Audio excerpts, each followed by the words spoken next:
മലയാളത്തിൽ ഞാൻ അങ്ങനെ പറയുകയാണെങ്കിൽ എൻ്റെ മനസ്സിൽ ഇപ്പോഴും നിൽക്കുന്നത് ഗോവിന്ദൻകുട്ടിസാറാണ്. നമ്മുടെ ഗോവിന്ദൻകുട്ടിയിലെ പഴയ നമ്മളെ വടക്കൻ പാട്ടിൻ്റെ കഥകളൊക്കെ എഴുതിയിട്ടുള്ള അദ്ദേഹത്തിൻ്റെ മുഖഭാവങ്ങളും അയാളുടെ മാനരസങ്ങളൊക്കെ കാണുമ്പോൾ ഇത് ഈ സമൂഹത്തിലുണ്ടായിരുന്നൊരു ജീവി തന്നെയാണോ ഇയാൾ എന്ന് നമുക്ക് പലപ്പോഴും തോന്നിയിട്ടുണ്ട്.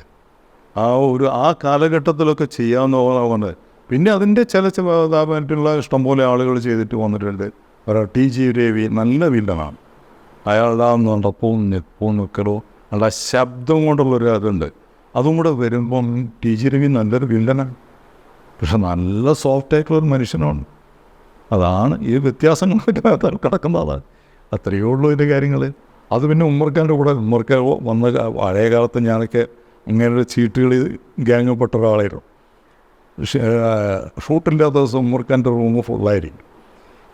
ഭക്ഷണങ്ങൾ വരും, ചീട്ടുകളി ഉണ്ടാവും, എല്ലാ പരിപാടിയായിട്ട് ഫുള്ളായിട്ട് ആളെ ആ റൂമിങ്ങനെ ഏത് റൂമിലാണെങ്കിലും ഉമ്മർഖാൻ്റെ റൂമിലാളുണ്ടാവും. 10, 20, 25 ആൾക്കാരെ എപ്പോഴും അവിടെ നല്ല ഹരായിട്ട് ഇങ്ങനെ പോകും.